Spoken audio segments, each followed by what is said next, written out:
This program features live coverage of an African safari and may include animal kills and carcasses. Viewer discretion is advised. This is why the Nkuhuma Pride is such a firm favourite. It's Kinky Tail.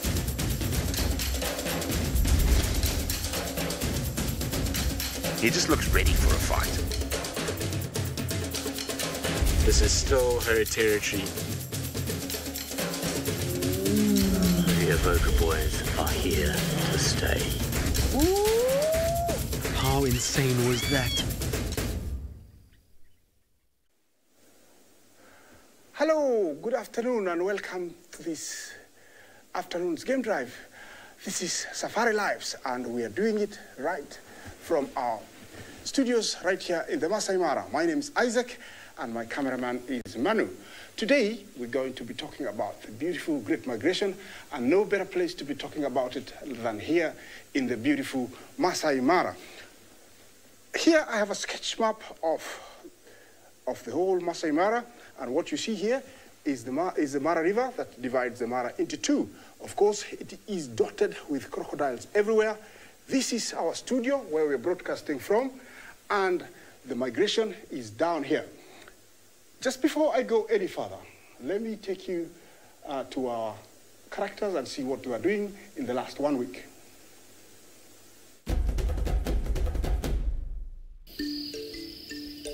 There's been an assortment of animal activity this week, with both tawny and spotted cats having descended upon Juma. The Duke zigzagged his way south, making sure his presence was well noted, especially by the visitors, Shidulu and Hukumuri, who skirted the western side of the reserve. The Nkuhumas were not far from the Avoca males, who appear to have made themselves at home, later converging on the eastern boundary, while the Juma clan remain at their current den for now.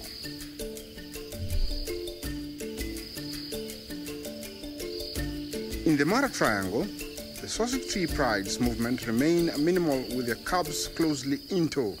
So too are the cubs of the North Clan, spending most of their time at their den, supervised by Waffles. Well, that's really good to see exactly what everybody has been doing and where they've been moving. And just to start with, at the moment, the migration is very far south of Serengeti, where they are doing their calving. They will be headed here in the months of May, June, and we expect to have them where we are, which is all the way up here by August.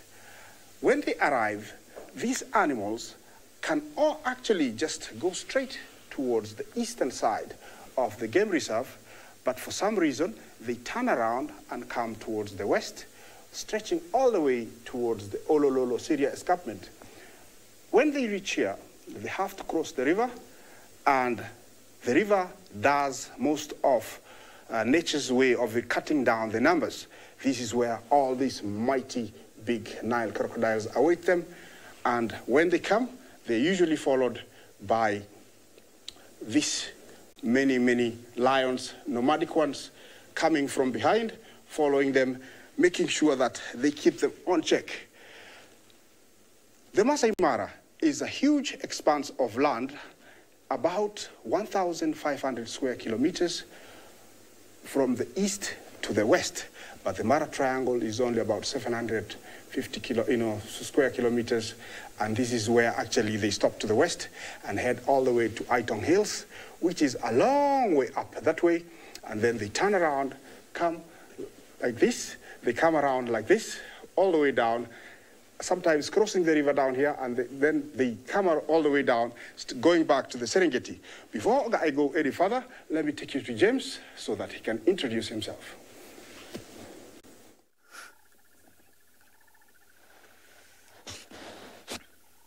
Hello everybody and welcome to the live field part of SafariLive for this, the 37th, if you can believe it, episode.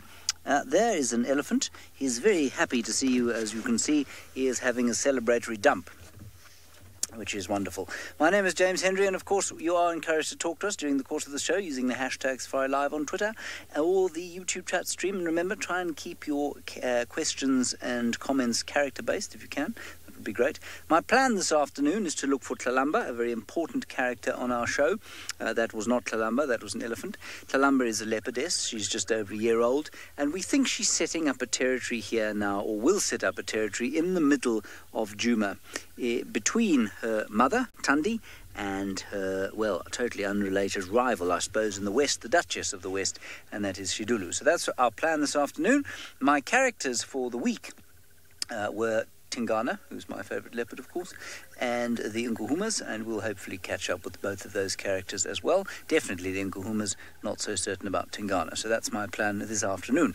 We're now going to go down a little bit. We'll have another quick look at the elephant, and then we're going to cut off towards the central parts and see if we can't pick up on young Tlalamba.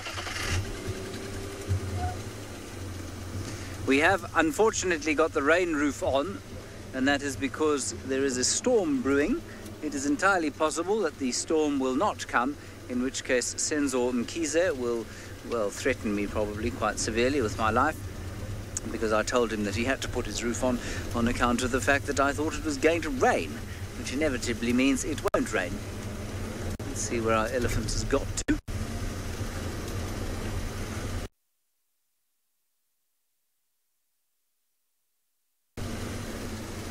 Right, I already disappeared into the bush. I'm looking for him. I'm going for a left while you go to me and the Nkuhuma Pride.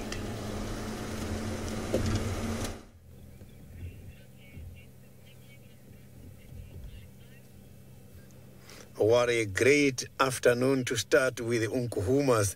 Look at that greetings from Ndahu Yanduna. Ndahu Yanduna is how I greet in Venda, which is just a statement which refers to a male lion. A very good afternoon, and most of all, welcome to the beginning of the afternoon game drive. This is Sydney Pumurani Mikosi, and I'm traveling with Senzo, who is my camera operator this afternoon. We are going to try by all means and get you see all the interesting animals. And please don't forget that this is an interactive activity. You can talk to us. We are highly available on Twitter, hashtag SafariLive. You can also follow us on YouTube chat stream.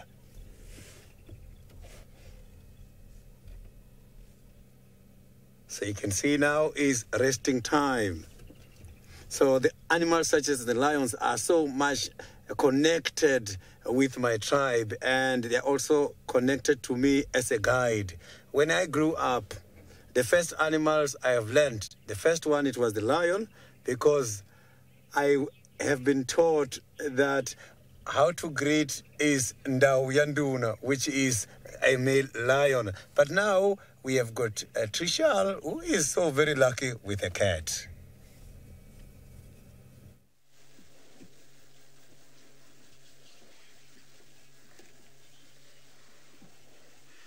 Yes, I do. I have the cat. How are we all? I am so excited that I have found this girl. She's stunning.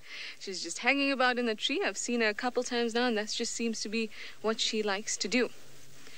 Now, we actually came down this main road, and BK said to me, please don't come down this main road because it's so bumpy. It's the camera killer. That's what we affectionately call it. And then I said, no, BK, this is where we left her. Let us have a look.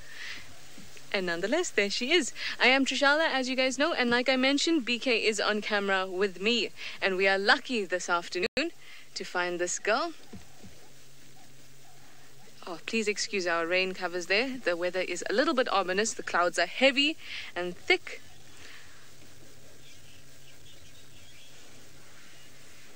Sandstar says, yay, kitty in a tree. I couldn't agree with you more.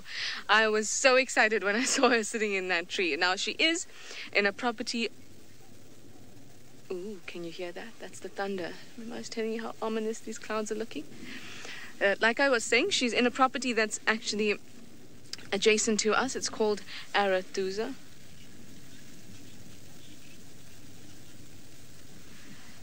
I have viewers asking me if this is Shidulu or Tlalamba. It is... I have actually assumed it was Shidulu because this is her territory, but let us have a closer look. with the binos out.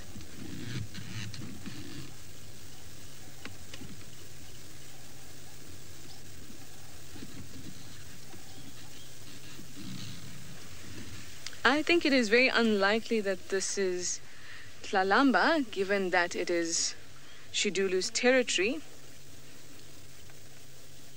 Now remember that Shidulu is a 5'4" female.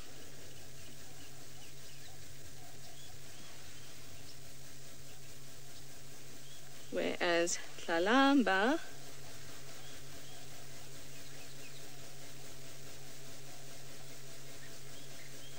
no, I think it's Shidulu, hey?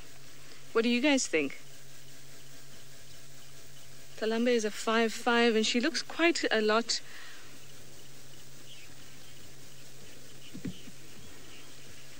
Yeah, I'm quite sure it's Shidulu. It's just very unlikely that Tlalamba would be on this side of the property. It's too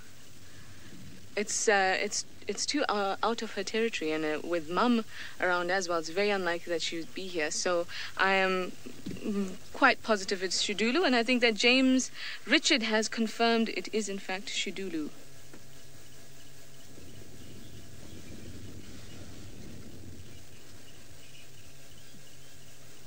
Stunning. I'm still getting used to her. I mean, I don't get to see her very often, and now she's the star, isn't she?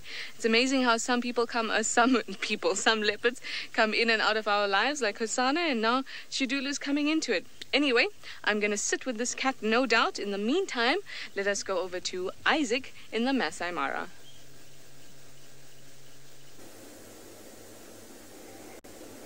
Well, it's always wonderful to see our characters, and if not all of them, but just a few. Well, just to tell you more about the migration, we are actually talking about the wildebeest migration. And when I say the migration, it's a movement of over 3 million animals that are traveling in one direction, and the aim is to copulate, eat, copulate, and then head back to give birth. And this is where they're coming from, which is the northern Serengeti. They will be here by the time it's June, and they are going to come all the way this way. Some of them will cross the river and head towards the Olololo escarpment, and some of them will come, and instead of heading towards the west, they will go east like that, and some of them will come and just stay in the central plains of the beautiful Mara River. By then, the river will be very swollen because all the long rains would have come. It will be very high, making it very difficult for them to cross, and without the river, the numbers will not be put in check. Of course, the crocodiles do quite some justice together with the nomadic lions that follow. This is the time we see different kinds of lions, different kinds of leopards. I do have a leopard here. Different kind of leopards coming up here, and also lone lions, more and more of them. We see lots of these guys. They will stay in the Masai Mara for over 3 months, milling around, intercrossing the river, making sure that they have eaten all the red oat grass, the Thamida tetrandra, that, actually they come here for. Just to show you exactly how it will look when they arrive here, outside, we're just receiving our rains over there. And so by the time they come here, the rains would have made everything to look like what you see here. I'm just going to play for you. And this is the changes that we have with the landscape. The grass will be very high, and the first animals to arrive will be the zebra. When they arrive, they will be moving around, making sure that they get to the best grass, not knowing that where they are, actually, it's very good grass. This is how high it will be for the next 3 months after they arrive here. And they'll be milling around. This is now what we call the body. When the migration comes, we have the head, which is just the zebra, the body, which is a mixture of wildebeest and zebra, and then the tail, which is just a few. And by the time they start heading back, the grass will be this short. Well, when you see here, they're full on. The migration is full on. They're all here. and everybody is just busy to get as much as possible. And in between, when they're here, we will be getting bits of rain here and there. We call it the localized rain. The grass they'll be coming for is the red oat grass. And I fetched these ones earlier, highly nutritious. It's in the family of rice, barley, and even bamboo belongs to this family. Highly nutritious. It doesn't need, of course, to be eaten all the time. It needs a break. And because if it's eaten all the time, it doesn't do well. So when they come here, they will, makeup girl. Makeup girl, thank you for your question. You're asking, when does the migration start? From end of June all the way to September, they are here.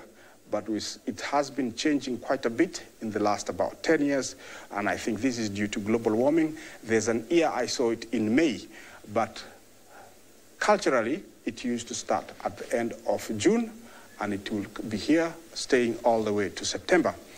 To continue on with our grass, this grass needs some time to recover, and so when they're here for 3 months, they eat it all the way to the ground, and then they leave. By then, they will have, actually put a lot of manure on the ground. It will dry with the sun. Their hoofs will spread it. The rain will come. And so actually, it's like a circle. They give it a rest, but by then it will have fertilizer and water. At this time, there is a sea of grass. Everywhere there is this grass, and it's really hard to see anything. Before I go any further, let me take you to James and see what he's doing.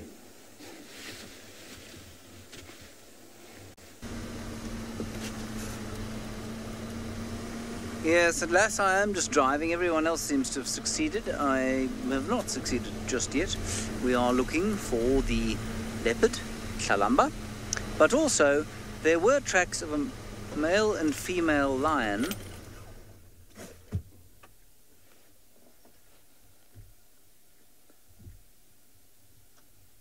I heard an alarm call in this area, so we might be lucky with them as well. Now, I have not seen mating lions very often, in fact at all since I've been back from my little leave. I know that the Avokas and the Nkuhumas have been in consort, as it were.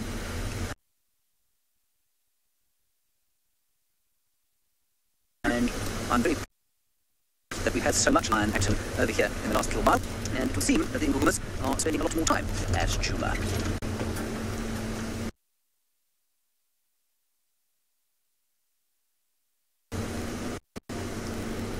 Know what that means, Faith? Sorry everybody, I think my picture broke up. Anyway, the lions have been seen a few times this week, and we'll now have a look at what they got up to. When we saw them a few days previously, the Nkuhumas were feasting on a waterbuck. The stinky antelope was well digested by the time we caught up with them this week. The oldest lioness now seems to be losing muscle mass on her hindquarters. And although she remains limber, her condition is a clear sign of the inevitable coming of age. The large pride was hungry again and sharpened their weapons in preparation for battle, before deciding that they needed yet another sleep before they could possibly be called to strain themselves further.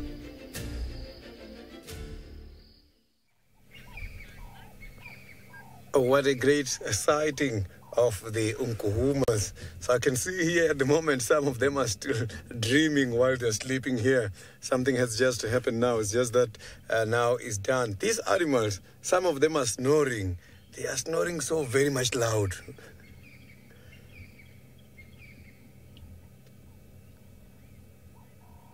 So you can see that now the unkuhumas are starting to be up. You can see one of them is starting to groom. So the thunderstorm, I can hear it is slowly approaching. The possibilities of the unkuhumas to move and to start moving now, they are very much high.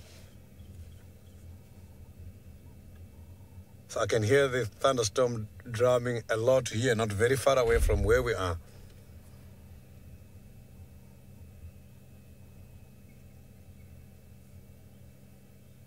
So the unkuhumas, they like to just lie down like this and they move at night.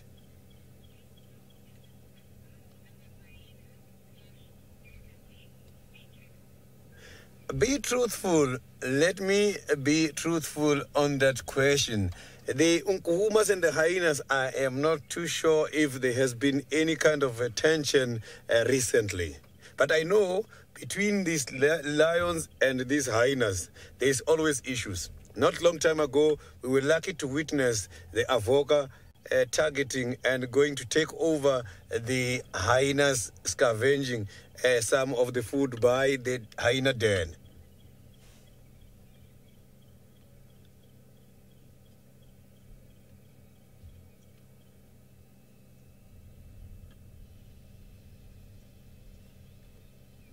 So it's very much difficult these days to see the unkuhumas on a hunt because they just want to sleep all day long and move around at night.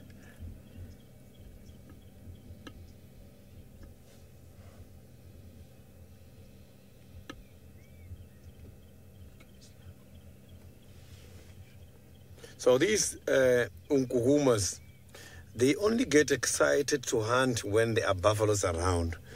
So I have confirmed that because when there are no buffaloes, they don't show any interest on any other species.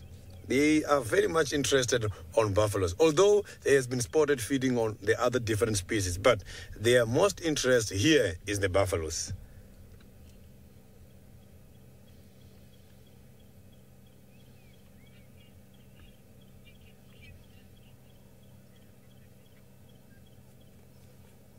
Look at that. You can see there is quite a lot of females lying down here. They are so very tired. And some of these females has been on mating. We have witnessed one of the avoca males having some kind of a mating with one of the unkuhumas.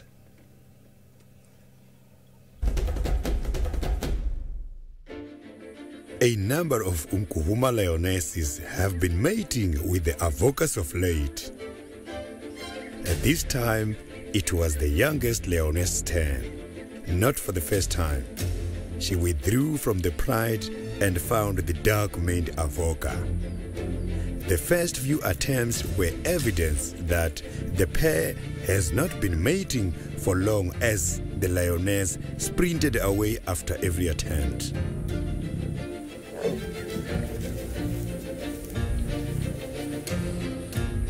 After a few more attempts, she seems to settle into the routine.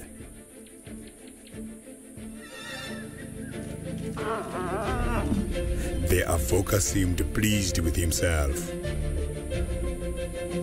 happy with his attempt to leave a genetic record.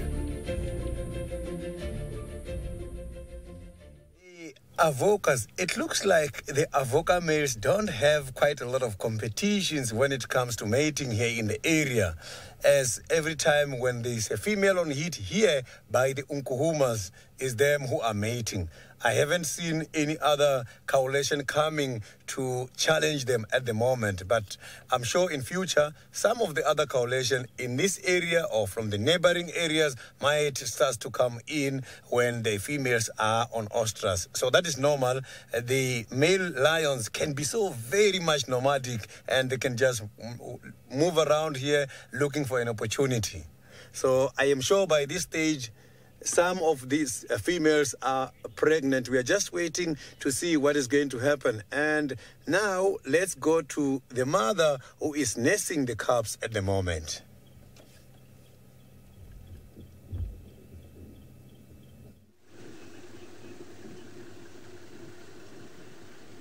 Yes, indeed, we are still with the mother, and the most incredible thing has happened. A little cub has come to join her. It is the cutest thing on earth, but we can only see bits of it through the foliage at the moment. But she's called again, and we only see one at the moment, and she's called again, so we're hoping that the second cub will join her. Can you see there the little bits of fluff poking? Ah!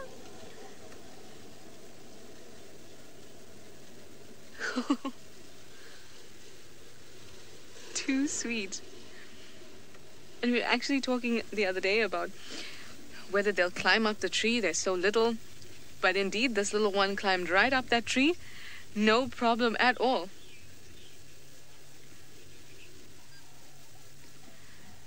Now, these two are lazing about in this marula tree. Not unlike the other day when I saw her. And she was doing the exact same thing, a different marula tree, but generally the exact same thing. So I'm waiting here for the second cub. And while I do that, let's learn a little bit more about what she's been up to this past week.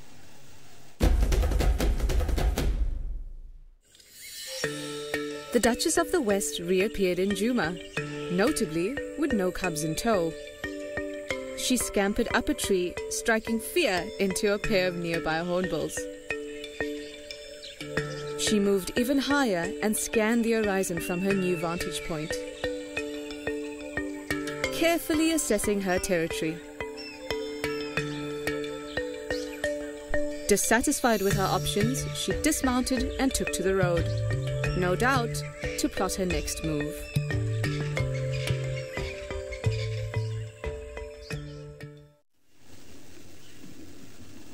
Now, that was just as she was earlier this week, hanging about in the trees. But I was not so lucky last week to see the cubs, so this week I'm ecstatic. Nothing like starting off on Monday with a little leopard cub, is there? Now, just wish you just move around just a little bit, Baba.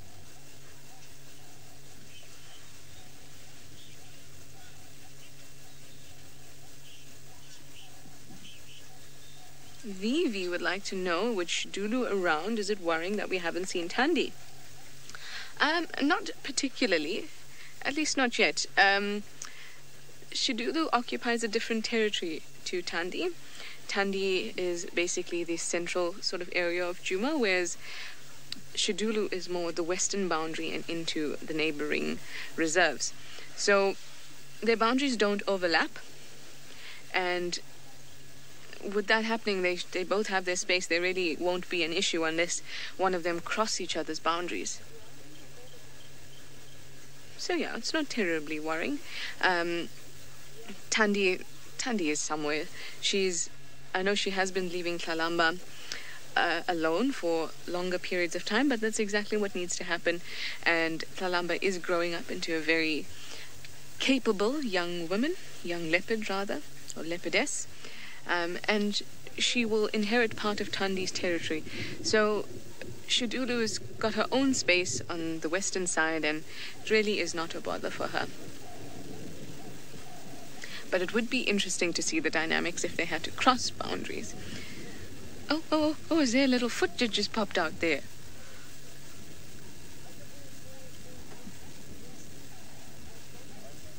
Oh, now look at how fluffy that fur is compared to the adult Shidulu next to her.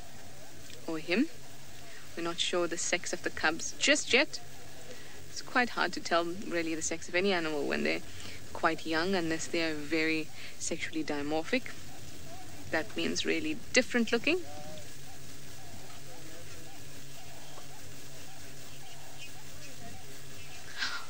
Oh, there he comes down. Hello. Oh, just the cutest thing. Fluffy, so fluffy. Well, we're going to sit here and wait for the second one to come announce themselves. Ah, see. The cub came out, and now I think we have to spend a little bit more time with them before we head off. Stunning. I'm so excited to have seen them. Where's your other little one, Shidulu? Hey, Mum. I just want to jump on your back. It's so beautiful to see this interaction. It's too cute. Even Faith is losing it in FC. It's so cute, she says. And look at that little tail.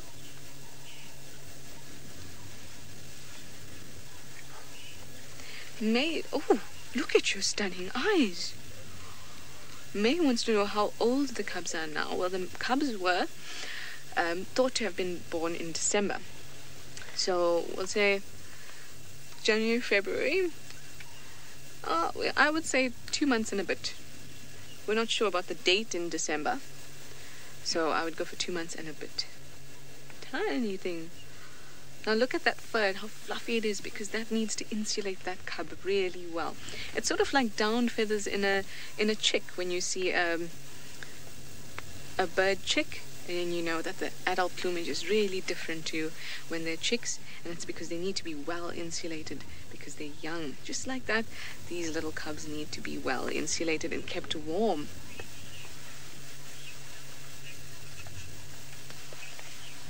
Crazy legs. Do I know the specs of the cubs?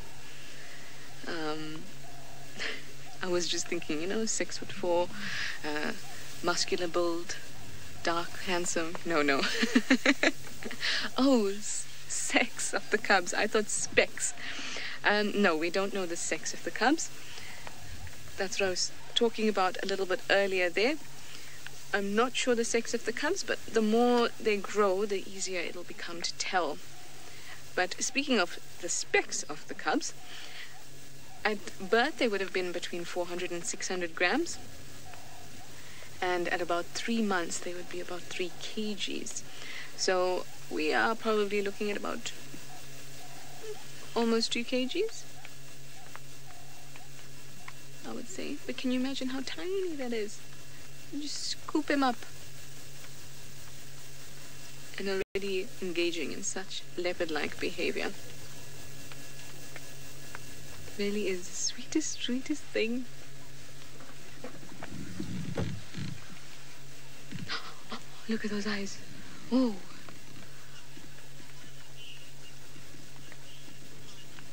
Oh, Carla B, they indeed are incredibly fuzzy.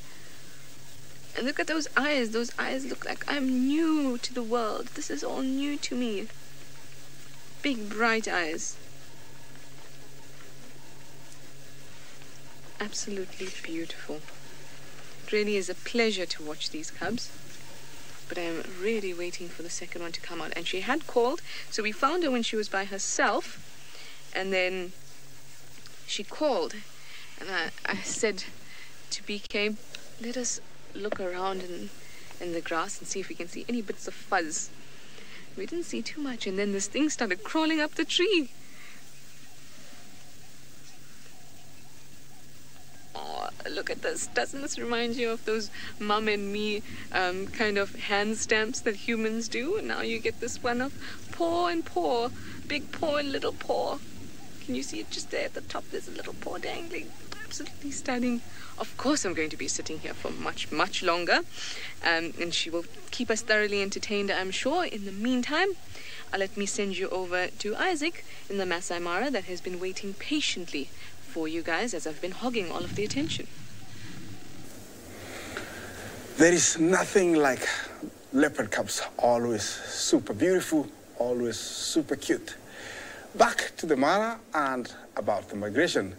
It is tough times already for our lions here, and it's going to be another prolonged, tough time because we're quite far from when the migration arrive, and they are the only solution to eating down the grass to the ground so the lions can have other prey to go for. Just to give you an example of exactly where we are and the lion prides and where they are dotted, here is a sketch and a map of all our lion prides. Over here, you can tell we have the sausage tree pride. We have the Owino pride over there. And over here, we have the sausage tree pride. And here are the Oldonyo Paek that interlink from all the way to Tanzania and in Kenya. This is the beautiful Mara River, the heartbeat of the Mara. You can tell that each territory here is a pride of lion. This, all different. The boundary of Kenya and Tanzania is down here. And you know, it's down here, and the wildebeest have to cross the river down here, come all the way here, and then stretch all the way to where we are. It's going to be a very long and waiting for these lions. I don't know how they're going to be faring, but before we go any further, let's see what the Olololos, you know, have been doing.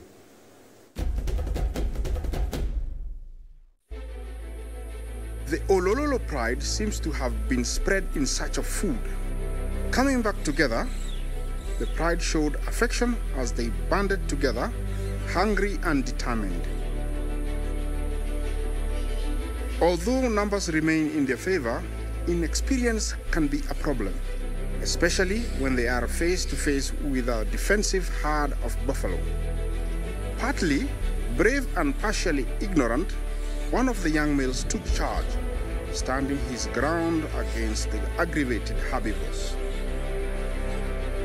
Although cautious, curled up in the grass, the buffaloes were taking any chances, eventually chasing the lions from their comfort. Hungry and slightly humiliated, the present members of the pride sank down into the grass, allowing the buffaloes to relish their victory and venture off before any of the lions' instinct got better of them.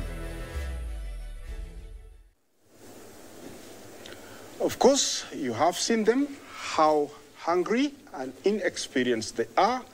Majority of them are about 2.5 years old, very inexperienced, and they are still trying to get the techniques to bring down buffalo. This is their territory. A very long way from the boundary of Kenya and Tanzania, and a very long way before the wildebeest come. They will have to make do with whatever is here, and they will have to sharpen their skills, because the only available animal in plenty right now, it's buffalo.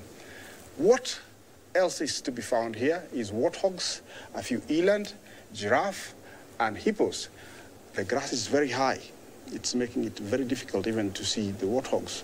So I don't know if we'll have all of our Olololo pride by the time the migration comes, which actually it's very scary, but that's the reality of things. Just, you know, when you look at the other map over here, you will see that it is actually a very long way. That map is, yes, you know, when when you see that map, it's not as good as this one. And the Olololos are somewhere here. And what they're eating right now is very much buffalo and warthogs. So let's see, you know, what the change in diet and what they've been eating.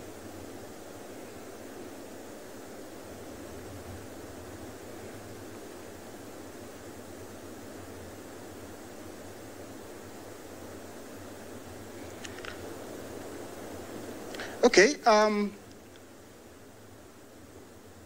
don't know, the gremlins got in there, but while, you know, I move to my next clip, let's take you to Trish and see what she's up to.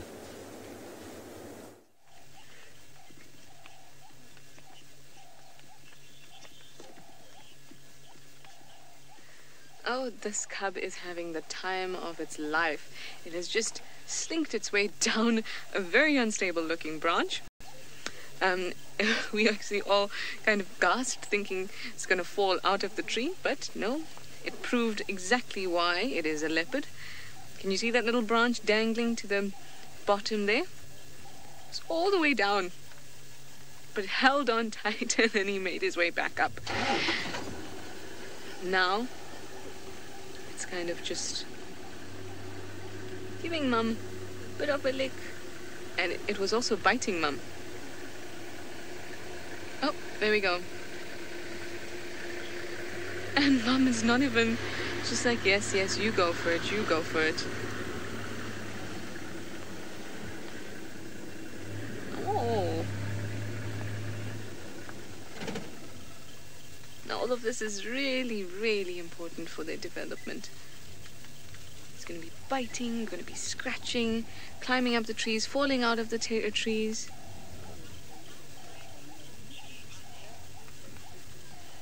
Paula would like to know how high up in the tree they are. They're about,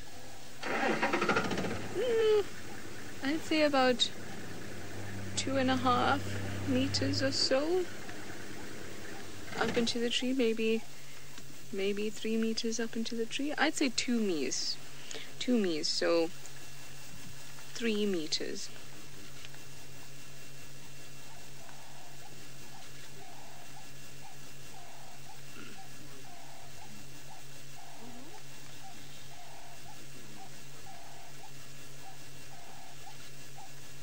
It's about 9 foot. Yeah, almost 10 feet. But if he does fall,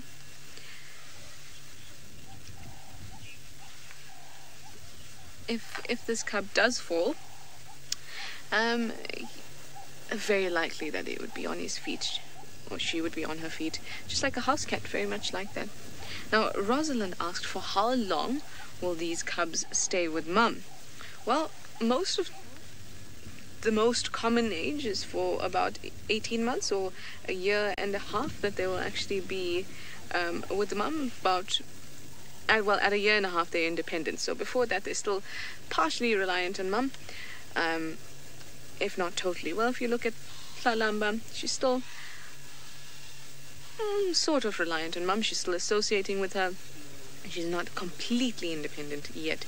So these guys still have, or this guy at the moment still has, a fair few months with mum before they have to go out into the big bad world. Still keeping an eye out for the other cub. Or should do maybe other cub's not so brave and you need to go down and get it.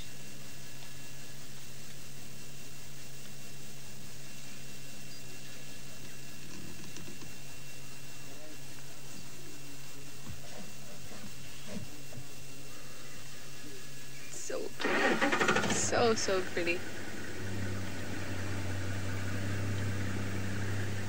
So what did we say? We said 2 months. So that's about 8 weeks. About. Oh, are you coming down? Please come down to get the other cub. Yeah, we said about 8 weeks. So this should be still kind of suckling from mum. Oh, there's the pole in the way. Please excuse it because it is rainy. It's starting to drizzle.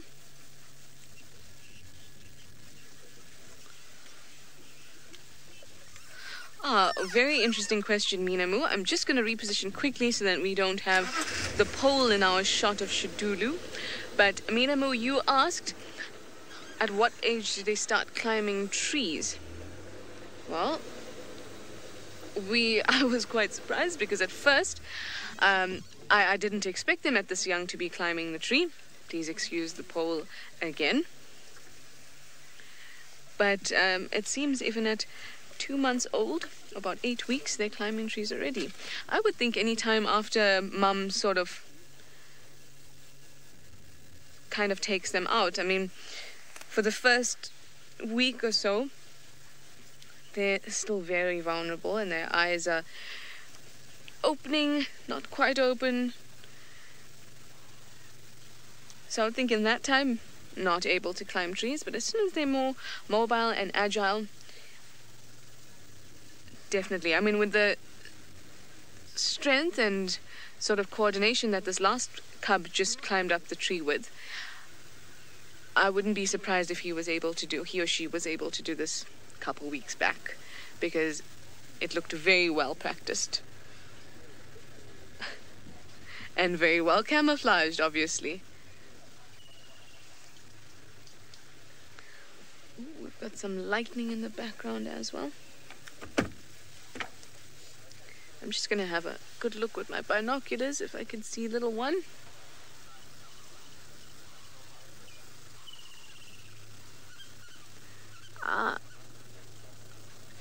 BK, I think, is actually on the other side of the tree. The little paw is dangling down.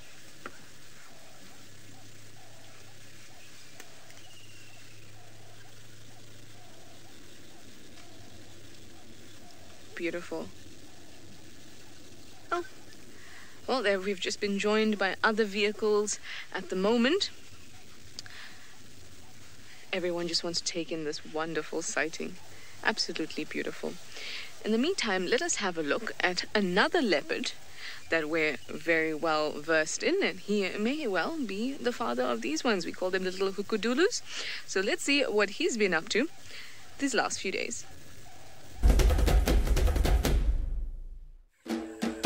Hukumuri passed through Juma again this week.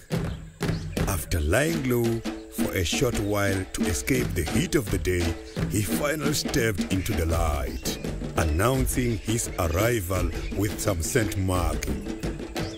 He stalked confidentially on the road, stopping from time to time to analyze sights and sounds from the surrounding bushes.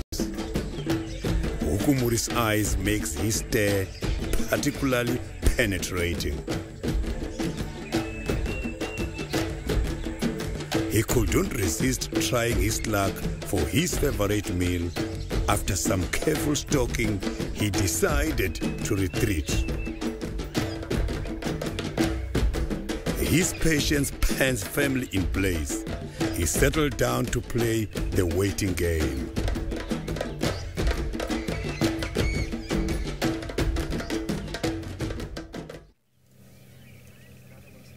That was the great honorable territorial male Hukumuri.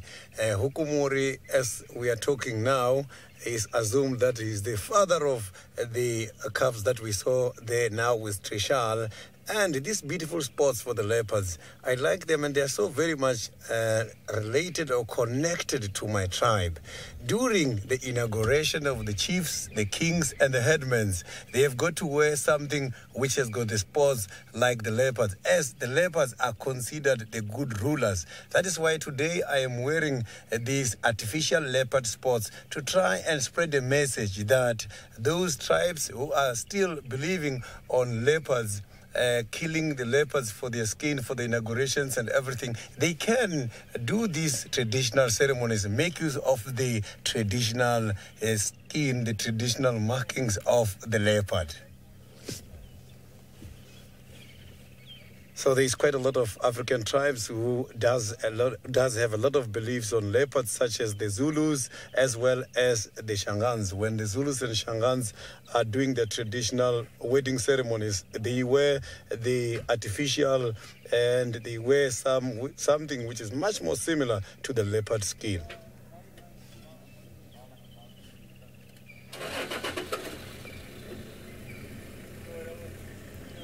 Don't get surprised, I am not alone at the moment here at the sighting.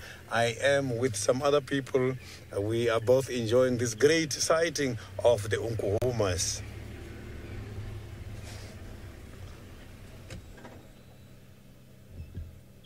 So you can see that now it looks like it's going to be the time for them to start moving. That the weather maybe is going to move them away here.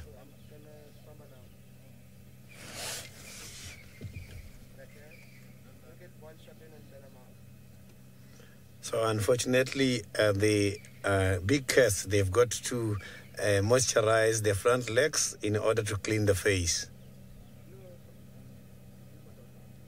So that female we are seeing there has got very short whiskers. So normally you see them with very long whiskers because those are very important equipments on these animals, especially when navigating at night.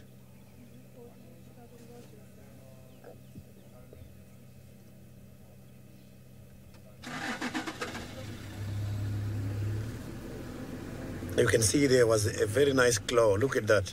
So they can be able to restrict those claws. That was a claw they're using in order to catch the animals. They use that in order to grab when they jump on these animals.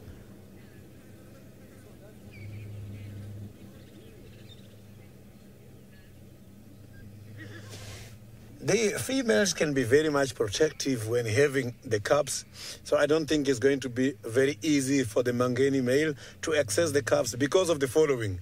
when the lions has got the cubs, the females, they do isolate themselves. They choose a very nice, safe area away from the pride to make sure that the little ones are growing, and they will introduce them to the pride when they are strong enough to walk, and sometimes when they are strong enough to defend themselves.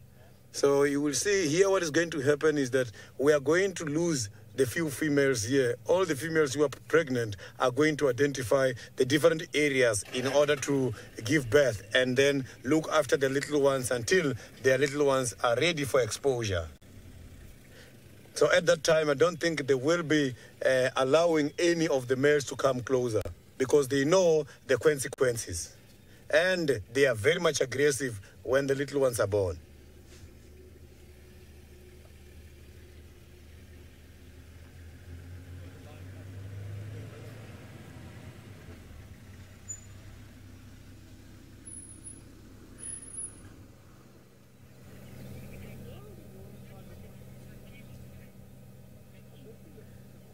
The Mangeni boy, I cannot see him yet, but soon as I see him, I will show you. The easiest way for me to recognize the Mangeni boy is to check the tail. I think that one there, the one I'm seeing now, I'm just going to show you. I think that one there is Senzo. The first one there looks like the Mangeni male. If you look at that color, it's slightly different from the Unkuhumas. That one there is the one I think is the Mangeni. You can see the color is not that shining like these very beautiful Unkuhumas. But the confirmation I will give you from the tail. The tip of the tail is hairless. It doesn't have a very strong tassel like the other ones as a result of the mange, as mange does affect the skin in order to have the hair loss.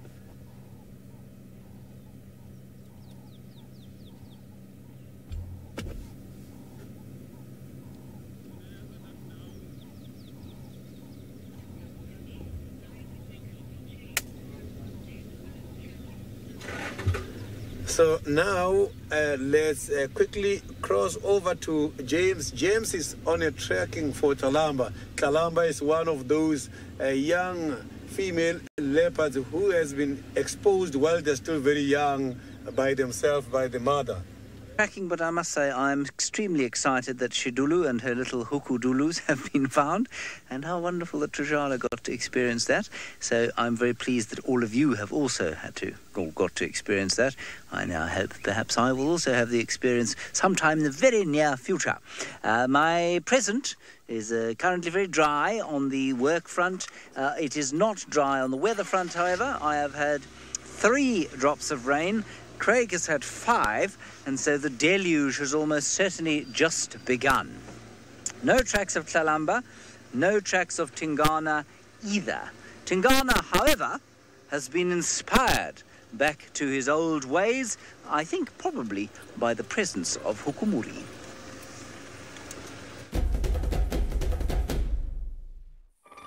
Incursions from the younger, more sprightly Hukumuri have not deterred the old Duke. In fact, they seem to have inspired him somewhat. He's looking strong and healthy, with no obvious injuries. I find myself willing him to go on, to hunt and defend his territory, fully in the knowledge that it must all come to an end one day, but hoping the Duke will defy the years and prolong the delight for just a little bit longer. His alertness indicates that the old boy will yet hold on to this corner of the Western Kruger. His scent remains in the leaves, and his voice continues, albeit slightly less frequently, to cross the night.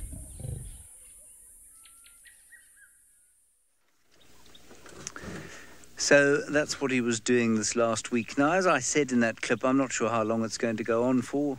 I, like all of you, no doubt hope that it goes on for a lot longer than it's probably going to be biologically possible. We haven't seen him again since that clip, and he quite possibly is on Torchwood somewhere there. They have had guests in camp, which means that they don't drive around the reserve a huge amount. It's difficult to cover the whole reserve, and so he's probably on Torchwood, and I think Tundi's probably there as well, but we're not sure. Maybe they're making another Talamba, which would be very exciting indeed. But I'm glad to see that when Hukumori does appear and when there is some scent marking, that Tingana comes back and marks his territory, and also that Hukumori is not incurring further towards the east. He's remaining on the western side of Djuma, kind of, I suppose, about a quarter of the way from the western boundary down, and if you want to go and find these roads, you can do so on Google Earth, down sort of Zoe's Road and out to roundabout where Shidulu was found the other day, and obviously including the area where Shidulu and the cubs are now. Okay, so that was Tingana. Maybe we'll get very lucky. I'm not sure. We'll keep on the search, though, valiantly, while everybody else has managed to find a lot of animals, especially Trishal with her leopard and leopard cubs.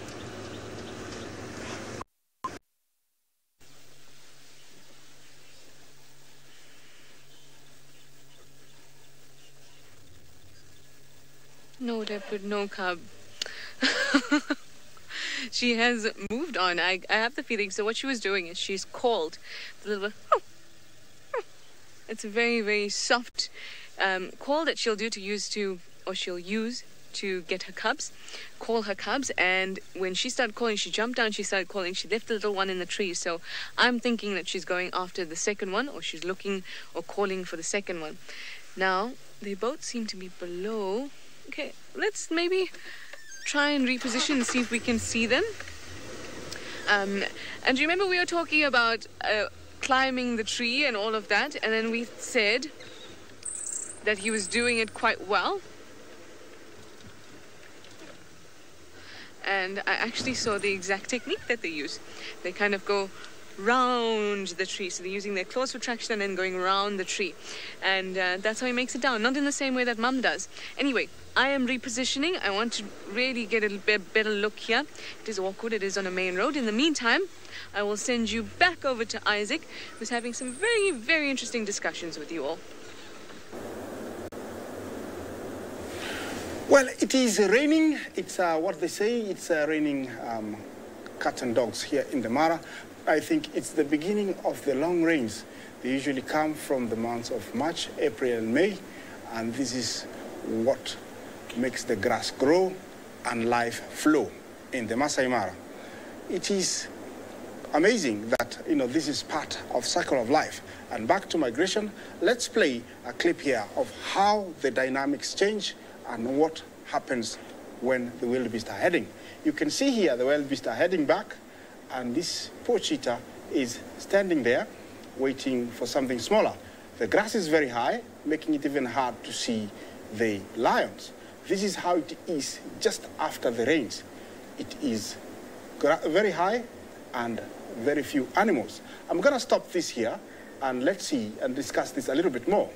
Well, unlike the cheetahs, they won't go for a warthog as a choice of food, but that it's their times and they need to eat. That is the size of a warthog skull. The mother risks, the warthog risks a lot.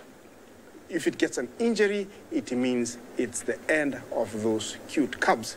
So the only thing that is left is a warthog, and it has to do it. Sometimes it works when, she outmaneuvers the mother and the other one will get the cub. But the cubs are very inexperienced, and I'm sure they didn't get anything. Let's continue playing this clip and see what happens.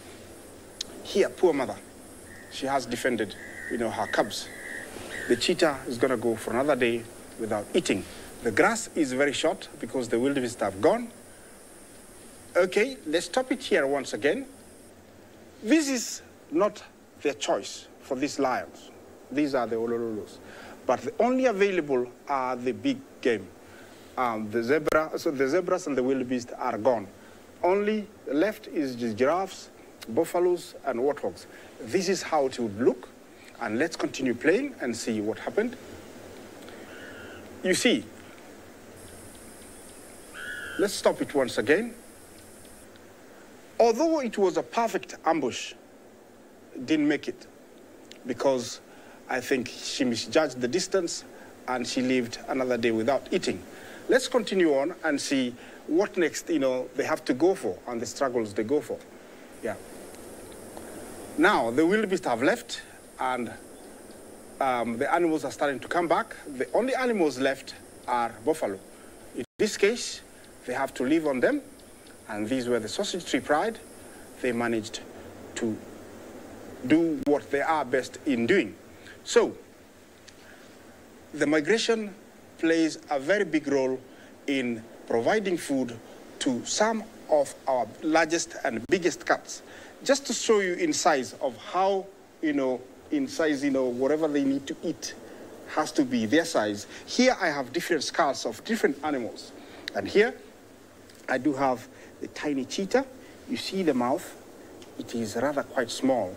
It can only go for Thompson's gazelle and impala. Here I have a hyena. They would eat anything. Strong jaws for crushing bones and eating skin. Here I have, here it is a leopard, and this is a hyena over here. Actually very strong teeth for crushing and eating bones. And lastly, of them all, here is the lion. So each one of these animals have to eat different kinds of animals. It is very hard for actually the cheetah at these times, and that's why they follow them to the shortest grassy areas. And we're just waiting to see the return of the cheetahs, because over in this area the grass has been very high and we haven't seen that many cheetahs in the last 6 months. I'm hoping that when this time they come, because there has been against us that, you know, we're going to have lots and lots of cheetahs because of the long grass. The hyenas, we have the North Clan, and it's going to be interesting to see how Waffles and her new pups or cubs are going to fare all the way until the migration comes. I don't know if they're gonna like the taste of wildebeest, but that is her over there, and she's still at the top of the North Clan. She's still the matriarch, and so she's still very much in charge. Her cubs, we haven't logged them in here, but it's going to be very interesting to see them have a taste of their first wildebeest and zebra meat. The rest, well, you know, you can see that the North Clan is a very huge and large clan. And, you know, while I discuss more about this, let's see, talk more about the North Clan.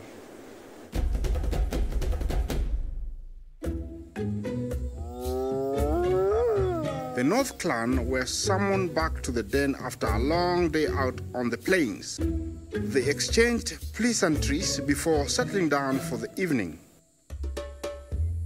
While some of the adults ventured back out of the daybreak, it was a relief to see that the smaller cubs were being cared for by the recently reclusive matriarch.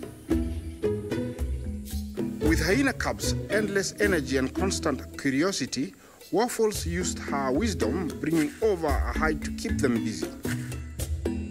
Still the formidable leader of the clan, at her age, babysitting can be an exhausting activity, leaving us to wonder when she will be relieved of her duties and allowed to rest.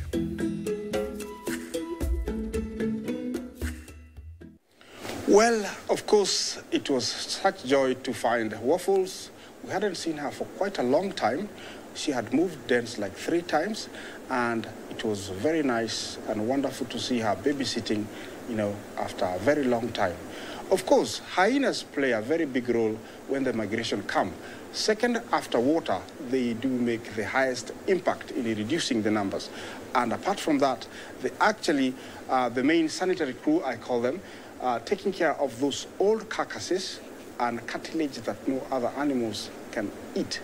And where they are situated at the moment, it's perfect because it's very close to the river, and we normally see lots and lots of them, lots of wildebeest actually, dying very close to the river because of exhaustion and sometimes breaking their legs. Just in comparison to show you where their den is and where the river is, we have, that is where they are, and the hyena den is right behind the skull over here. This is where the hyena den is, and we have another one not very far from around this area here.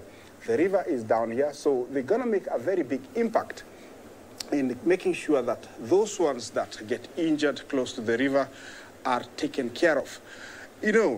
Hyenas, actually I have lots of respect for them because our plains will be littered with carcasses, disease, and so they play a very big role, and with our numbers they help actually kill more than other predators. We do have a few clans that we follow, and one of them is the North clan. We have the happy zebra.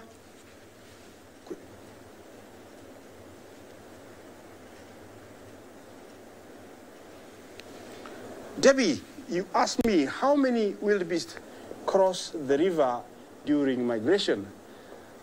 The total number of animals migrating during the migration season is around 3 million. We estimate around 1 million cross the river, and about 250,000 die from drowning. That is the largest number that die, and the river does that. If it wasn't for the river, I think the numbers would explode and actually overgraze the land, thus, making other smaller prey species and grazers disappear from this beautiful place. So the river plays a very big role in making sure that the numbers are put in check all the time.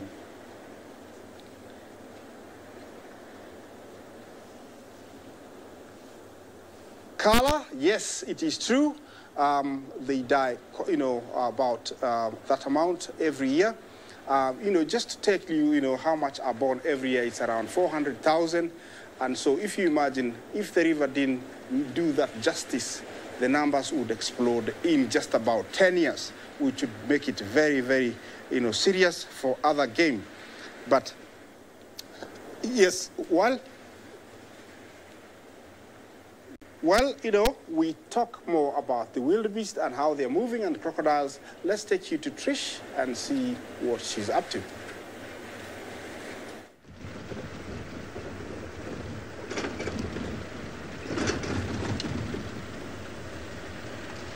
Well, I had to leave the cub. Well, we didn't miss out too much. The cub did move away, and Shadula was sort of just lying there. And the cub suckled for a little bit, so that was really, really cute to watch. But in and amongst this really tall grass, it's really hard to see the cub. So I've moved on to the other place that we have lovely babies. It's not all about the leopards. There's also lovely hyena cubs. So I am going to head off to the den. See Camera Killer Road. I'm going to head off to the den, and hopefully the cubs will be around. Now, I'm really hoping they will be around because the Nkuhumas, the lions, were quite close to them. And when there's lions around, when there's lions around, the hyenas tend to stay away from the den, the adults, and the cubs will stay safely into the den. And we've got to be sensitive to that kind of thing. But while I make my way to the den, let us learn a little bit more about the little babies at the den, especially that naughty little Plonk. A hyena den may be a nursery for the cubs, but it is far from just fun and games for the little ones. The youngest cub at the Juma clan den has been learning this the hard way. Plonk is a mischievous but eager teacher. The little cub took refuge in the den while the matriarch's son divided his time between joining the adults under the shade and terrorizing the youngster at the den. The king of the castle finally exhausted himself and settled down for a rest. Yes, we are back. I've just had to have BK jump off and check something with the tire, but all good.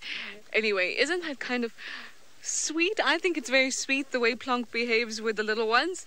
It reminds me a lot of my brother and I. And when he used to watch WWE, and I used to just be like, oh, I am not your wrestling toy. You do not need to pick me up and throw me and smash me and punch me.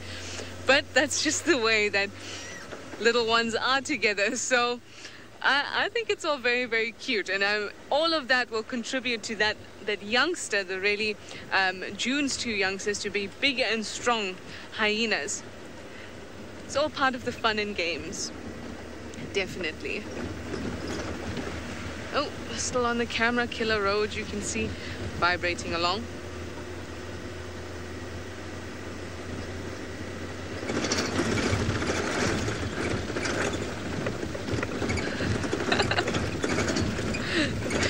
Okay, we're gonna get off this road and hopefully be by the den the next time we see you. In the meantime, let me send you over to Sydney with the Nkuhumas.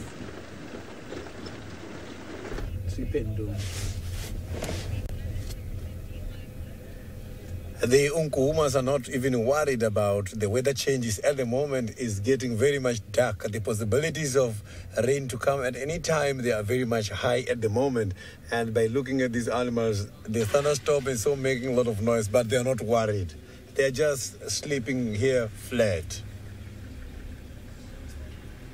So it's a confirmation that they are not worried about these weather changes.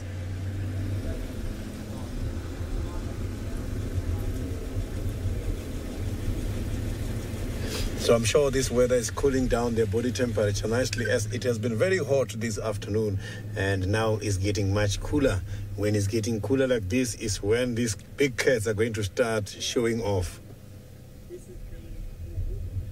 So my apologies, don't get surprised when hearing other people talking. I have just been joined by the other vehicles.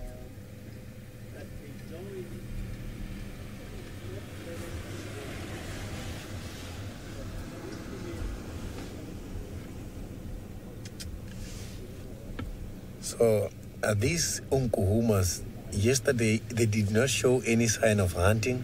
Today they are again just lying down. And when looking at their droppings yesterday, because before they all woke up yesterday, they started going to defecate. All the droppings were very much dark. That showed me they still have got quite a lot of red meat in the stomach to defecate. Maybe after tomorrow or day after tomorrow, they might start to do some hunting. But at the moment, from the droppings I saw yesterday, the color showed me that they have just eaten not long time ago.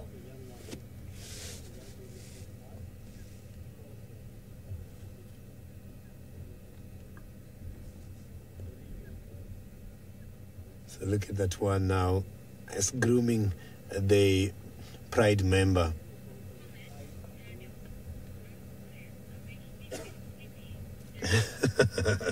Daniel, if you look at the lions every day, I can guarantee you are going to be sleepy all day long, because this is normal. Look at that. This is so good because the inaccessible areas such as the ears, they do carry quite a lot of ticks there and mites. So this is very much good because the other Pride members are grooming each other. You can see they love each other.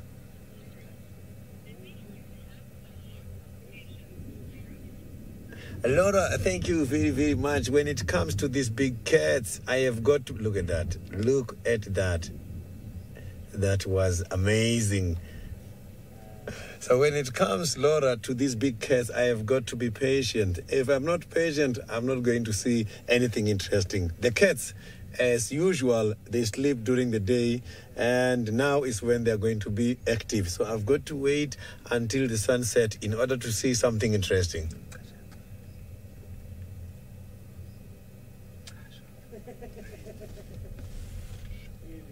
Look at that.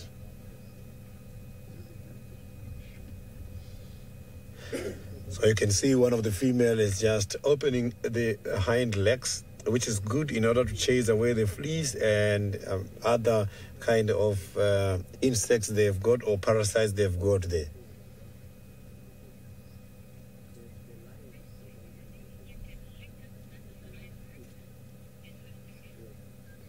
So now let's go back to Isaac, who is just by the studio in Masai Mara.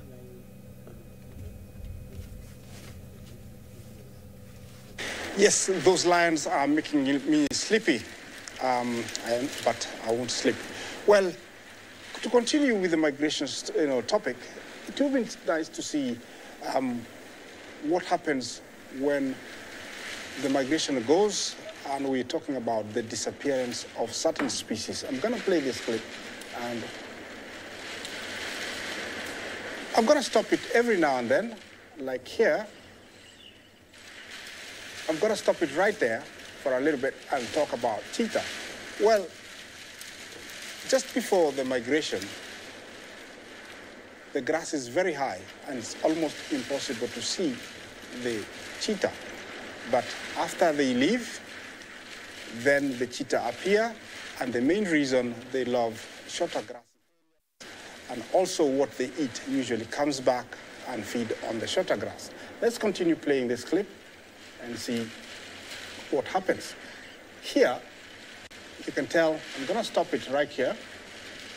You can tell how short the grass is, and all the heads are facing towards south. You can tell, the long lines over here, stretching, coming, and over here they have stopped because they have seen this lion, but eventually they will head down. This is after exhausting all the grass here. Let me continue playing and see what's next, what happens next. Okay, I'm going to stop it here right again. You see the reason why, again, we don't have this big herbivores. The grass is very short. The wildebeest are very noisy. So the elephants move to higher grounds where they can eat at peace and be at peace. They are very sensitive, very intelligent animals, and so they will stay where it's quiet until the migration is gone. Once they have left, they know that the short rains are coming and there will be plenty of food, and that's when they start coming back. I'm going to continue playing on and see exactly what happens.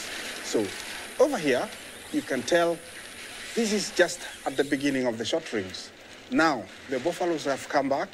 We can see them in big numbers. They normally move, towards higher ground, like over in the mountains there, where it's human habitated, which makes their lives very difficult because they get, in competition with cows, and so there's very little grazing there. So they like it when the wildebeest go, and then there's a short rains, there's long grass, and then they come down.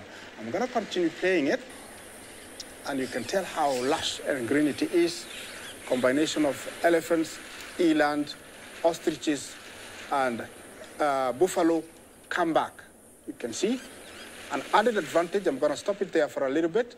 An added advantage for the chicks, they can hide quite well in the long grass, and also the buffaloes can actually increase. Actually, when they eat this, the females will come into season, and actually the numbers will multiply just before the next rains. So you can see, the disappearance and appearance of certain animals. The wildebeest plays a very big role because without the wildebeest, certain animals will go for a very long time. And without the wildebeest, certain animals will stay in one place for very long. When I talk about this, I'm talking about an animal like a cheetah. It needs to be where there is prey. And if certain prey stays in one place for very long, then it will overgraze, which means, there won't be, the topsoils will be taken away by the rain. So they play a big role, they come in, eat everything at once, so everything moves out that doesn't eat the grass. Eats the grass moves out, and then the herbivores will come in because there will be trees left, and just before that, the rains comes, the short rains, and then we have the long grass that we see all the other animals come. Oh, you love the sound of the rain that you're hearing right now? I could share with you. It's really hard. We cannot see much, but it's coming from our window. And we just kind of put our lights off from the studio, and so you can see what we're looking at from the outside. That is how it looks outside. It is very, very heavy. Yes, it is raining cats and dogs, they say. It is perfect. And we needed it because the river was very low. We do have 3 cameras that are situated along the Mara River, and we can monitor them from our studios. This is one of the crossings where most of the wildebeest cross. And you can tell already there is a lot of sediment being brought here. It means the water is filling up. This is another one. Sorry, there's something that is in front of the camera. This is another one, and you can tell that there's rapids, which means the water is increasing. A few days ago, this was very low. We were very, very worried. Also, this is another one. We could see this channel. Yes, and over here we could see, the crocodiles and hippos hanging around here. I'm talking about this, but you might not understand, but we have cameras situated down by the river, and we can get live feeds from these cameras whenever we want, and sometimes they are very added advantage because I could be here, and during migration there might be wildebeest or zebra converging and ready to cross, which gives me a chance to jump into the vehicle and go there. Romit, did you ask, how many crocodiles, or are there crocodiles? Well, this is a skull of a Nile crocodile, and this one is eating the lone wildebeest here at the studio. There are quite a lot of, crocodiles in the Mara River. I would estimate maybe 20 to 30,000, all stretch out in the around 150 kilometer stretch of the Mara River. This is an actual size skull of a Nile crocodile. I estimate this head could weigh up to around 70 kilos, very heavy. I sometimes think if a crocodile was to misjudge putting down its jaw and smashed with the force that it normally puts, it will destroy itself, it will break it, and that is a catastrophe for that crocodile. So this is an actual size of the Nile crocodile, and we do have about 20 to 30,000 crocodiles in the Mara River, Romit. Yes, continuing on, when we talk about crocodiles and the Nile crocodiles in the Mara River, without the rains like this, we are still talking about the appearance and disappearance of animals. Without rains like this, some of the crocodiles will swim downwards towards Lake Victoria, which I think would be serious, because there are people who live along the Lake Victoria, and there would be like an overflow of crocodiles, which could be very, very dangerous. Also, the fish, would die if there was no rain, because the oxygen level in the water would go up due to, the oxygen level will reduce due to too much hippo poo, and so the fish would die. So the rain is very essential, and that is the topic about disappearance and appearance of certain species. While I continue on, let me take you down to Juma and see what they are doing there.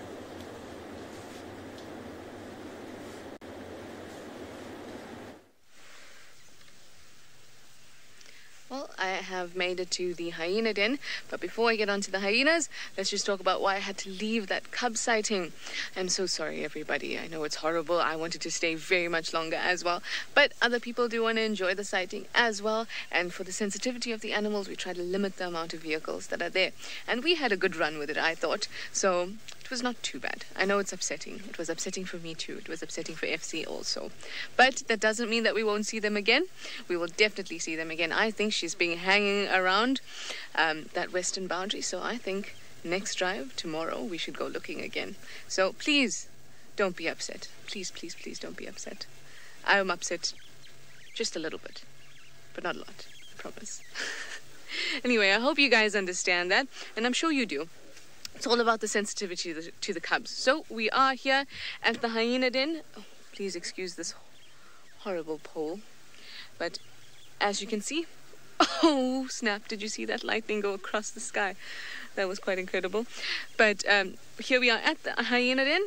Empty, of course. I'm not surprised at all, because the lions are not far at all. Why, I'd passed Sydney on my way here, and he is with the lion, so they're very close, and when they are close, the cubs will be safely tucked away. There's no way that they will come out and risk being eaten by a lion. Well, not eaten actually, just killed by a lion. So I am going to move off because the last thing we want to do is entice these cubs out, and we know exactly how curious they get. They love our tires and love our shoes. So let us move out of here, and let me talk to you a little bit about lion-hyena interactions. So a lot of the time carnivores will kill other carnivores or other predators, and that's because it reduces competition. But they will very seldom eat them, and that's because eating a carnivore is quite energy inefficient. If you are eating carnivore, well, think about us, think about humans. What meat do we eat that eats meat? Nothing I can think of, actually. And that's because the higher you go up in the trophic levels, or the levels at which energy gets consumed and then the next level consumes it, the less gets moved on. So we have plants that have maybe 100% energy, absorbing it from the sunlight, converting it into nutrients and all of that, and then you have an antelope come along and eat it, and then only 10% of that energy is actually passed on to that antelope, and then that antelope gets eaten by a leopard, and then only 10% of the 10% that the antelope had only gets passed on to the leopard, so it becomes 1%. So why would a predator want to invest in eating something that's only going to give it 1% of the energy that it was, when it could have had 10? So that's why they won't actually kill and eat them. But I have heard of a case of the hyena eating a lion. Sounds horrible, but it didn't attack the lion. What had happened is one of the Birmingham boys had killed a lion, a lioness actually. I can't remember when this was. It was a while back. A Birmingham boy had killed a lioness and left her body out, and the hyenas had come to eat it. But we know that hyenas' digestive systems are really, really strong. Their digestive enzymes are very powerful, and they can extract the maximum nutrients out of whatever they eat.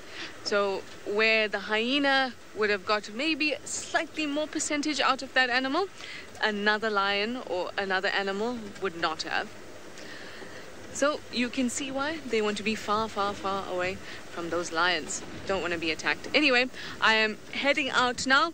Let's see if there's anything else we can find. I'm going to check maybe one of the dams, see if I can see the adult hyenas hanging about. In the meantime, let me send you back across to Sydney with the Nkuhumas.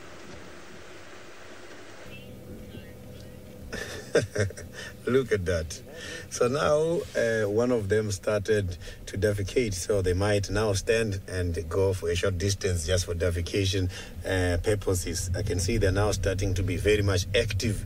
And something else very important, which is good news I've heard just now from the other friends who were with me just now, is that they are suspecting that one of the Nkuhuma females has got cubs. As they're saying, they saw her this morning and they were looking on the teats, and they could see that it looks like the teats were nursing the little ones, and they started following until she got disappeared. Then they couldn't see where exactly she went, but they're saying she went towards our side. So I'm not too sure if this is true, but it's something I've heard. So I think it's important that I share with you. It has not been confirmed if she has got calves, but those trackers and the other guys who are suspecting.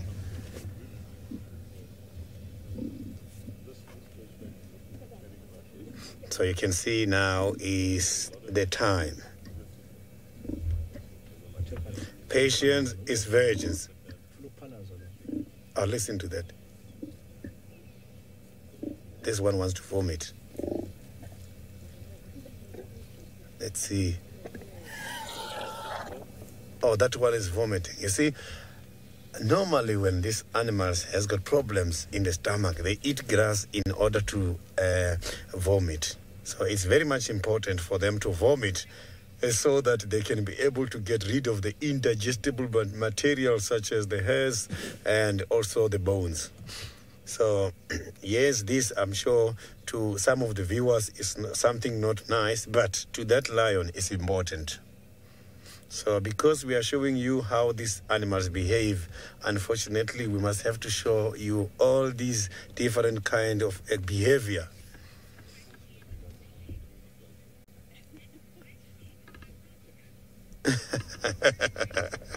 Yes, the house cats, they do the same. At least today we managed to see the results of eating the things such as the grasses. They are just doing it right here. Look at that. Oh, the other ones are by the toilet. Look at the Senzo. Look, those two. They're just by the defecation area there. Look, another one is done. So that is the second one. Let's see if this one is not going to do the same.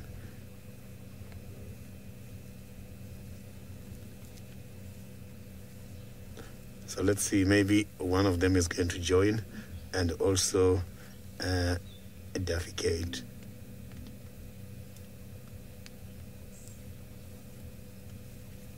I'm starting to hear some rain on top of the roof.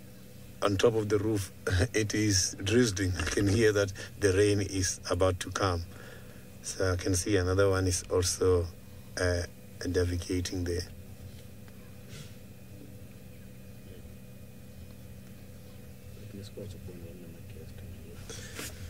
So I can see now we are left with 3.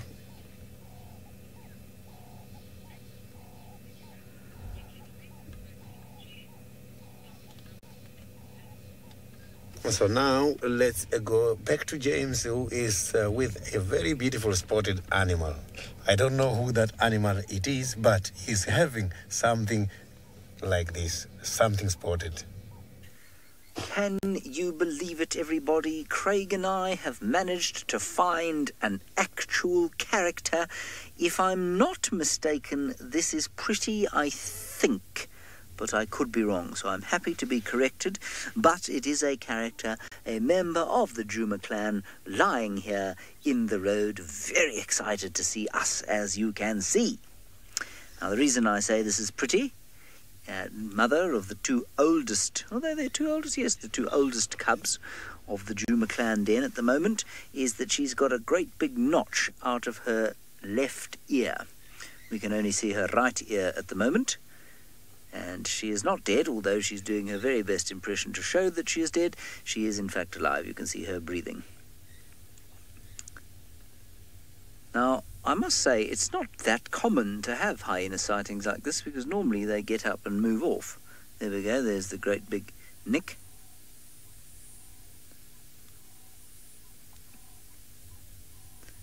Pretty is quite a strong term, of course.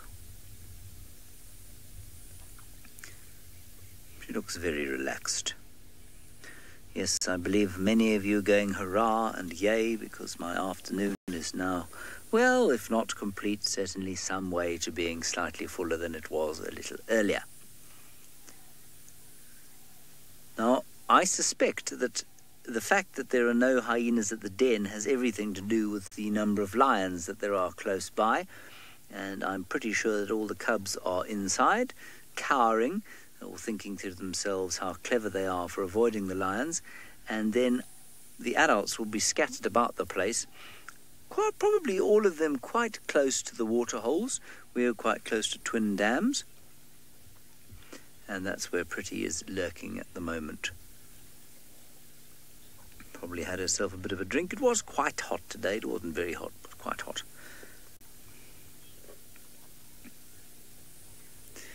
Dam, it's very difficult to say how many hyenas Juma has, because of course they cross in and out of Juma all the time. The main clan that operates here is of course the Juma clan of hyenas, and in the Juma clan of hyenas I think a total of about It's 18 to 20 individuals have been counted, but whether all of them are still part of the clan or not is difficult to say because we don't see them all the time. Remember, the males will disperse away from the clan sometimes, especially the higher ranking ones, so we don't know if all of the individuals that we've counted are still part of the clan. But I think we've counted and identified about 18 or so. Might be slightly more than that now. I know that a number of you are, of course, hyena experts and have kept tabs for many years on the hyenas of the Djuma clan. They are, of course, led by Corky, the matriarch, and her son is the one that you saw bullying the others in that clip that Trishala voiced a little bit earlier. He is, of course, named Plonk. To my mind, the greatest name we have ever given any of our characters ever. Plonk. Wonderful stuff.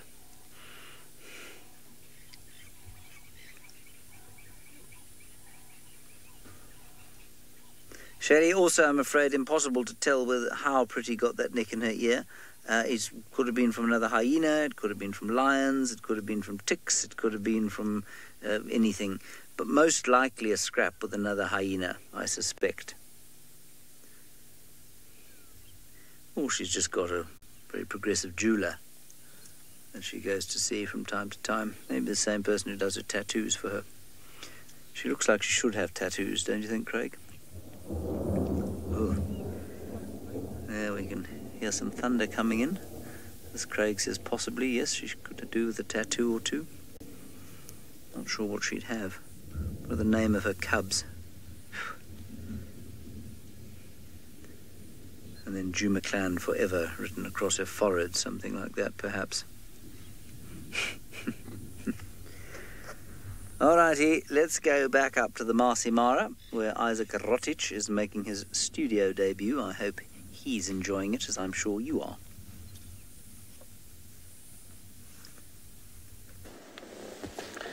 Welcome back. Remember to talk to me on #SafariLive or watch me or tell a friend to watch us on YouTube live stream. It's always nice to see hyenas in Djuma, and always I like comparing them to the ones here, also lions. And I think those lions in Djuma are really, really huge. If they could get a meal every day, they would be even much bigger than ours here. Continuing on with our topic about the Great Migration, and it is, I think, time where we should learn how far they go and what aspects make them move. The Great Migration, they say it's a very recent phenomenon, and it only started about 70 years ago. At the end of the 19th century, they say that the numbers grew up so much that they overpopulated, and then there was an outbreak of a disease called rinderpest. It killed about 90% of these grazers, that reducing them to a number where they couldn't migrate. Only when the situation stabilized and there was enough grazing ground, the numbers populated, and so the first migration was only recorded in the late 50s, beginning of 60s. Hard to believe, but it is true. Since they started migrating, and the reason why they started migrating, the urge was grass, and somehow they have learned that they need to move to different areas depending on what they need. For example, when they come to the Masai Mara, the grass is very high, it's very rich, and so when they arrive here, they eat it, and most females come into season. They mate while they're here, they spend a few months making sure that they've eaten enough and they have fat reserves, then they start heading back. Of course, not all of them cross the river, because from the map that we learned earlier, they can go around it. They end up going all the way to the plains close to the Ngorongoro crater, where there's huge expanse of open land. That's where they give birth, and this acts like anti-predatory device because they can see predators from far a distance. Over there, it is believed that during the volcanic eruption of the Ngorongoro crater, the ash that dropped there contained minerals that lactating females need for milk and to milk their calves, or their calves at a very young age. At the age of about 3 months after they give birth, of course, there's what we call a bathing season, which is happening right now. And when you go there, you look everywhere, it's just bath, bath, bath. There's one standing, there's one on its knees, there's one in labor, there is one starting to milk. And so it is a great phenomenon. Once they give birth, they will stay there for a little bit, and then they start heading west to a place called Ntutu. Then from there, they'll go to Kusini, then they'll go to western corridor of the Serengeti, and again the cycle continues, and eventually they arrive here in the months of June, July. Of course, a population that has grown during this period is about 400,000 to 500,000. So without this river and without this movement, I don't think, we would have this great place, because it will get overpopulated and many animals would, succumb to drought or other things. I'm going to play you the next clip over here and see what factors influence the migration. First of all, I'm going to play it a little bit, and this is one of them. I'm going to stop it right here.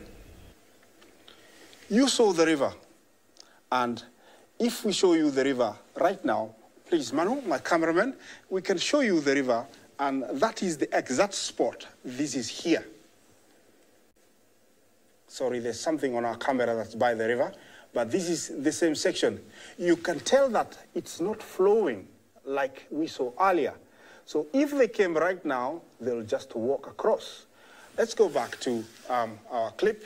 Well, this is what happens, and these are the numbers that die during this time. You can tell how many there are. Very many have died here, from drowning, breaking their legs, and some of them trampling each other. Without the river, the numbers would overpopulate. I'm going to play for you so you can see. So I'm going to stop it there a little bit. This is the beautiful scene that we see just before they come. And the river is high, there's plenty of grass, so the urge to come here is very high for this wildebeest. We're going to continue playing and see. Stop it there. This is the current situation. A lion to see where prey is very difficult. I sometimes feel sorry, for lions at this time of the year. Let's continue playing. See, this lion is going aimlessly, hoping that it's going to find something. Even the hyena, you cannot see it because of the long grass unless you're really close. And for them, you can tell he's going through grass. You can actually not, he can hide, he can hide there and not be seen. Well, the Great Migration is something that I have experienced for over, 15 years. And some of the best crossings that I have seen were not very far from where we are. There is a crossing that is rarely visited and less known. It's called Akichwa Tembo Crossing. There, about 12 years ago, I had parked at the banks of the Mara River, and it was very early. Those times that you don't expect, the wildebeest to cross the river. And while I was there, I was having breakfast, and this long line of wildebeest appeared from nowhere. I didn't think they were going to cross, but I put up my breakfast nicely underneath this beautiful tree. Of course, I was in company of a friend of mine. She was from America. We sat there, and within no time, the line got closer and closer and closer and closer. They edged it towards the bank of the river, and they started piling and piling and piling. That's when I got excited and thought, maybe they're going to cross. So I packed up quite quickly and went down towards the crossing. I parked not very far, and I gave them enough distance so in case of anything I could see, at the same time, I wouldn't miss anything. So all of a sudden, the sheer pressure, this was about after 3 hours, when I talk, maybe I'm shortening it too much, but there was so much excitement. There was a mixed reaction in me because I didn't know if they were going to cross or not. But eventually, the numbers, became too much. The pressure from behind became too much. And all of a sudden, they started going into the water. The negative part of this story is that the bank on the other side was a sheer drop. And this is where I knew wildebeest were actually not that bright.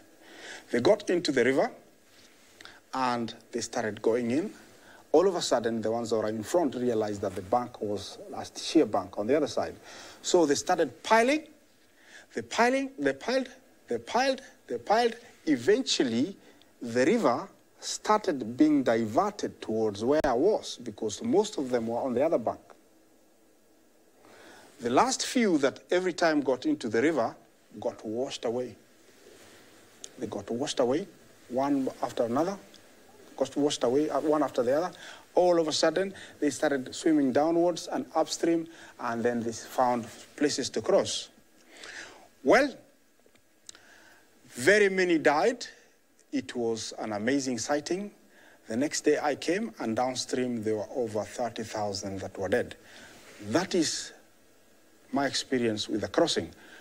While, I sit here and think about what's next, let me take you back to Juma and see what the hyenas are doing there.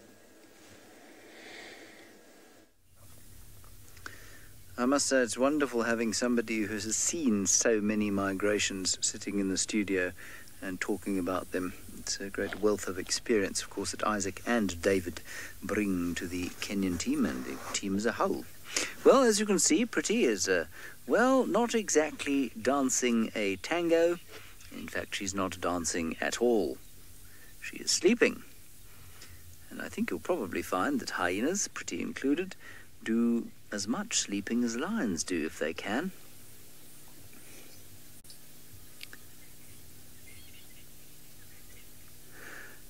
Oh, Nana, you wanted to know if there was a theme to the naming of the Juma clan. Well, no, not really. Initially, when we started naming them, we didn't know that half the viewers had already named them. So there are a number of viewers who had named the males, for example, and named a couple of the females. And then we started calling them, we called Corky Corky because of the way she plugged the top of the termite mound where she gave birth to her last litter before the slot. In fact, it may have even been 2 litters ago. And then there were so many, and then we called this one Pretty. I think we called her something else at one stage, didn't we? But everyone got offended. I may have called her... I've got into big trouble because I called her something that wasn't very complimentary. Anyway, now she's Pretty. And, Madam was the original matriarch. And so, no, there wasn't a theme. Then there were so many cubs at the den that we decided we'd name them after the months that they were born. And that's why June's got her name, June. And then there were a number of other cubs. There was December 1, December 2, D1 and D2. And there was a January, I think there was a November as well. Most of which have either been renamed or moved on, especially the males. And, in fact, probably just been renamed. And then, of course, we've lost touch with them because they've, for a long time, many, many months, they didn't spend any time on Juma at all. Then, when Jamie got back from the Mara, she decided that it would be a good idea, why not name the cubs of Corky after wines, because, of course, her name is Corky and she's the cork. And that is how Plonk got his name. Now, there were a number of votes. We had Chardonnay, I think, was one of them. I forget what the others were. I think we get Pinotage as well, because, of course, that's a South African wine. And eventually somebody, I forget who it was, came up with the name Plonk, which I loved immediately, and thankfully so did many of you, and that's why he's called Plonk. But basically, no, there is no theme to how we name the Juma clan. I'm not sure that there should be. Frankly, I find the politics around naming deeply distressing. People take it very personally when the names that they choose aren't selected, or when they think that they're not respectful enough of the animal.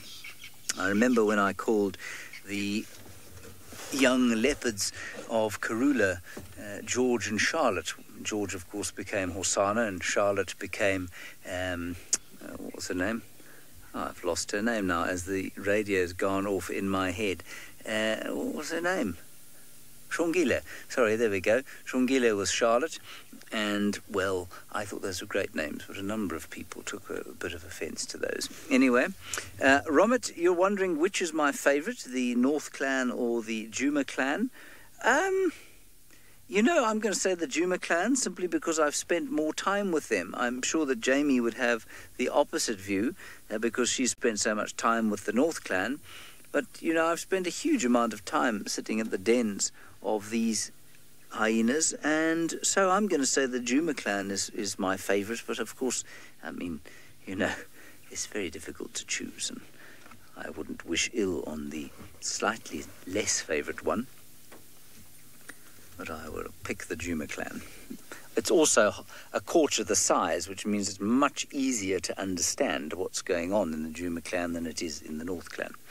Alrighty, lying in wait, just quite close and possibly almost outside the Juma clan den, is the Nkuhuma pride.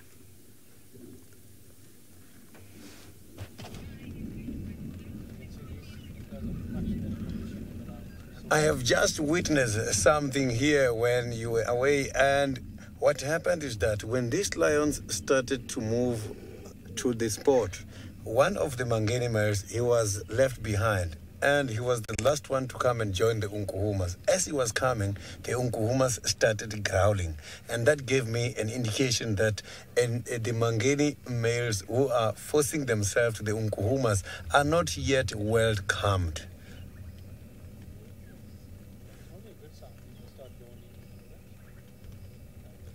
So there was a very serious growl and an aggression shown, look at that, shown by these Nkuhuma females against the Mangeni male. Look at that.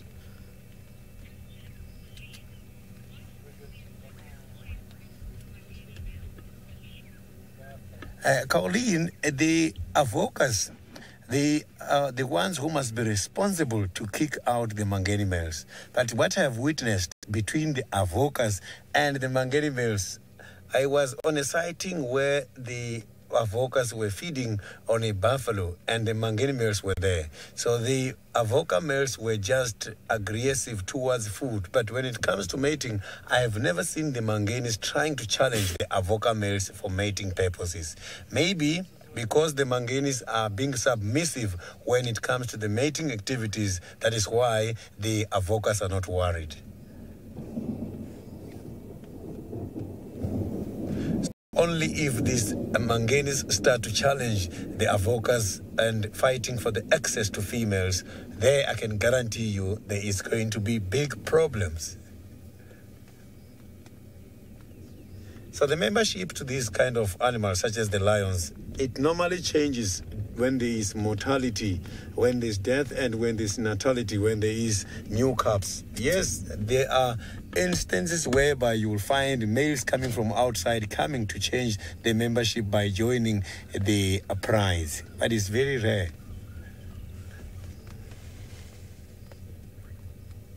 So you can see now they're starting to move. There's only 3 left now. Some are already on their way up.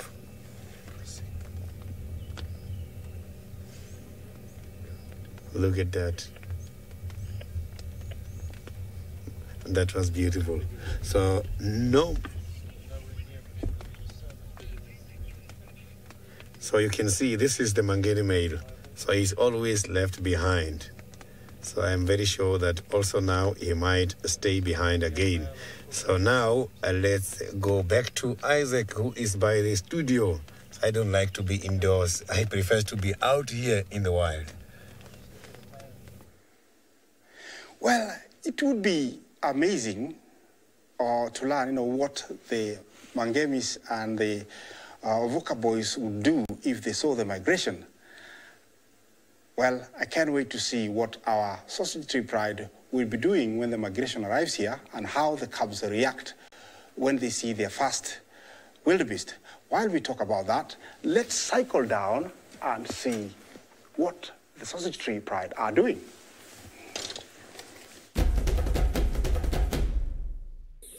The lionesses of the Sausage Tree Pride have had their attention slightly shifted from buffalo hunts and fixed on the recent additions to the pride.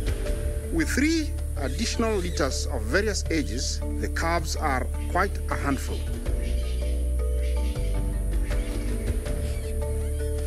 Not too far away, 4 males appear to be keeping the Oldonyo Pike male company.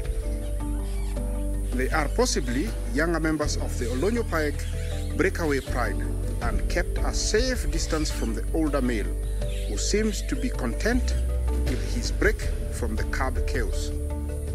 Having interacted with the sausages and their cubs consistently over the last month, he seemingly enjoying his own company. With playtime put on pause, the sausages redirected their attention back to food, and with suckle marks clearly showing, Kinky Tail took the lead in search of a meal. Well, it's going to be amazing, and I'm hoping I'm going to be the first one to see how they react seeing their first wildebeest. I can't wait, and I hope all of them will still be there. Talking about them, they are not the only animals we have. Let's see our crown cranes and how they fared so far.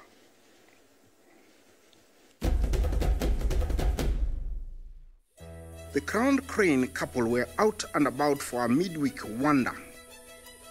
The 2 were side by side as they searched for an afternoon snack, keeping their eyes to the ground, searching for any movement from a hidden insect.